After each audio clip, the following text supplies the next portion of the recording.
In 2008, the global financial system collapsed. Banks that had stood for over a century teetered on the edge of oblivion. Lehman Brothers fell, Bear Stearns vanished. Merrill Lynch was absorbed overnight. Credit markets froze, stock markets plunged.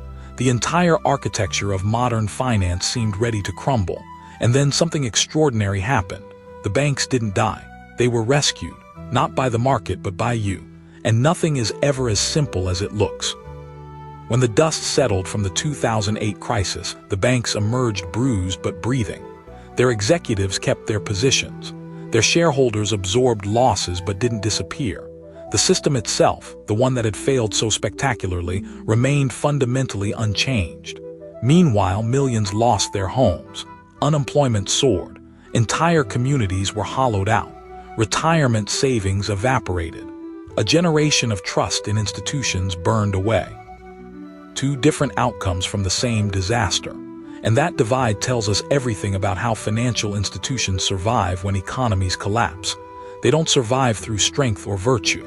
They survive through structure, through political leverage, and through a simple, brutal truth. When you're big enough, failure isn't an option anyone can afford. To understand why banks always seem to land on their feet, we need to understand what they actually are. A bank isn't just a building where you deposit money. It's a node in a vast interconnected network of credit, debt, and obligation that touches every corner of the economy. When you deposit cash, the bank doesn't store it in a vault. It lends most of it out immediately, keeping only a fraction in reserve. That loan becomes someone else's deposit at another bank, which lends it out again. $1 of actual currency can support 10, 20, even $30 of credit flowing through the system. This is called fractional reserve banking, and it's the engine of modern economic growth. It allows money to multiply, businesses to expand, and economies to grow far beyond what physical currency alone could support.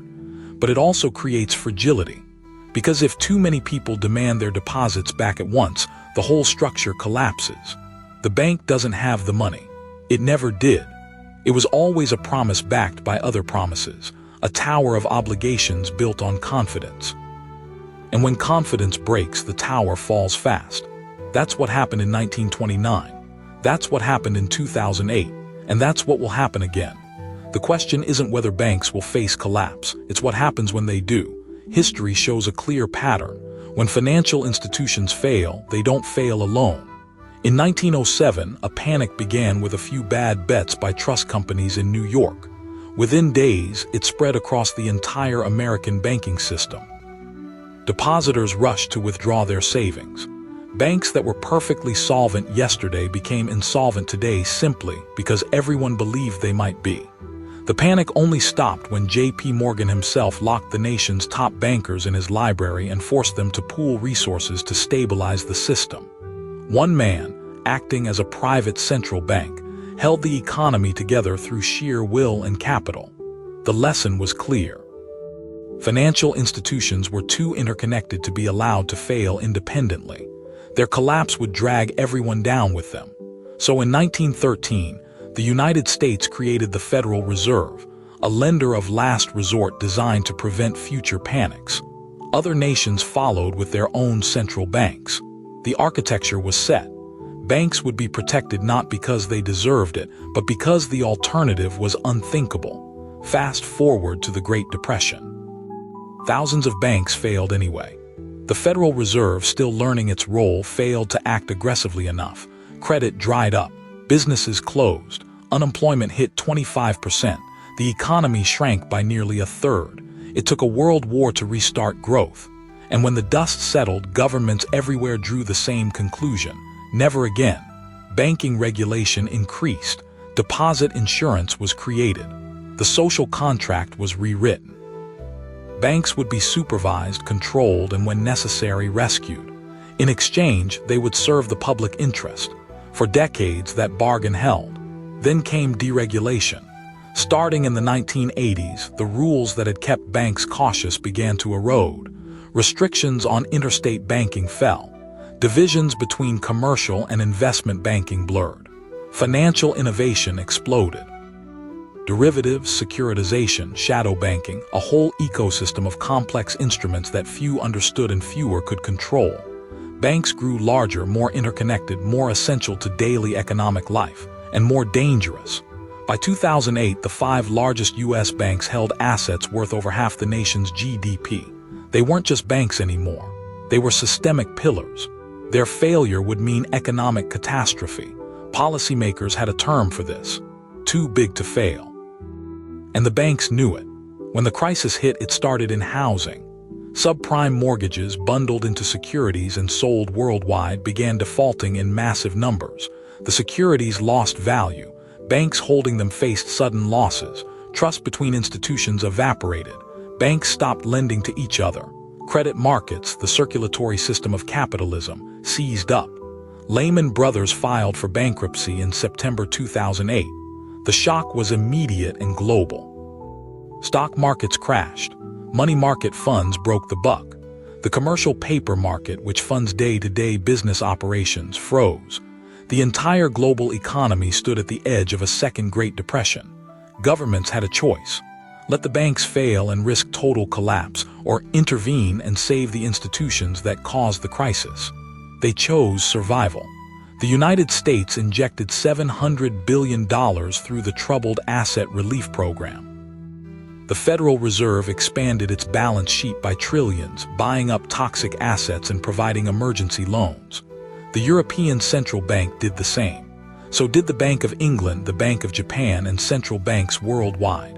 It was the largest coordinated financial rescue in history, and it worked, sort of. The banks survived. Credit markets unfroze. The global depression was averted, but the cost wasn't borne equally. Shareholders lost value but weren't wiped out. Bondholders were protected. Executives faced public anger but few legal consequences. The institutions themselves were preserved almost intact. Meanwhile, ordinary people paid the price. Homeowners lost their houses to foreclosure. Workers lost their jobs. Governments imposed austerity to pay for the bailouts. Public services were cut. Wages stagnated. Inequality widened. A generation entered adulthood during a recession, facing diminished prospects and crushing student debt.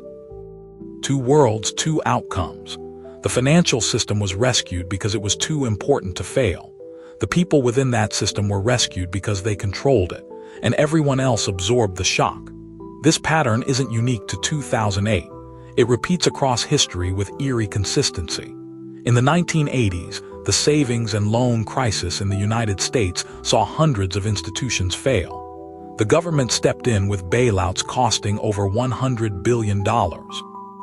Executives walked away. Depositors were protected. Taxpayers footed the bill.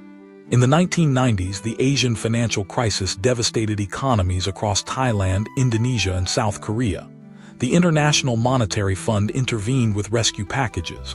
But the conditions attached, austerity, privatization, economic restructuring, fell hardest on workers and the poor. Banks were recapitalized, currencies stabilized, and foreign investors bought up assets at fire sale prices. In every case, the mechanics are the same. Financial institutions are rescued because their failure threatens everyone. But the rescue is designed to preserve the system, not the people. The logic is coldly rational. A bank serves millions of customers, holds trillions in assets, connects to thousands of other institutions. Its collapse creates cascading failures that destroy wealth far beyond its own balance sheet. Saving it prevents greater disaster, but saving it also creates moral hazard. If banks know they'll be rescued, they have every incentive to take bigger risks. Profits are privatized. Losses are socialized. Heads they win, tails we lose. Regulators try to prevent this through rules, capital requirements, stress tests, oversight. But the banks are always one step ahead. They hire the smartest minds, exploit every loophole, and lobby relentlessly to weaken restrictions. The system is designed to protect them because they design the system. And when the next crisis comes, and it will, the same dance will repeat. The banks will stumble, markets will panic, governments will intervene, the institutions will survive, and ordinary people will pay the price again. Because here's the truth nobody wants to say out loud. Financial institutions don't survive economic collapses through competence or resilience. They survive through power. The power to hold the economy hostage. The power to demand rescue as the price of stability. The power to shape the rules that govern their own behavior. They're too big to fail because we built them that way. We allowed them to grow until their survival became inseparable from our own. And now we're trapped in a cycle where every rescue makes the next crisis more likely and more expensive. The price is always paid by those with the least power. The workers who lose jobs, the homeowners who lose houses, the communities that lose services, the young who inherit an economy stripped of opportunity. They don't have lobbyists, they don't have bailouts, they have only the promise that next time will be different, but next time never is, because the system isn't broken. It's working exactly as designed, to preserve itself at any cost, to protect the institutions that matter, and to distribute the pain downward, always downward, to those who can't fight back. If this gave you a new perspective, hit subscribe. History has the answers. I'll show you where to look.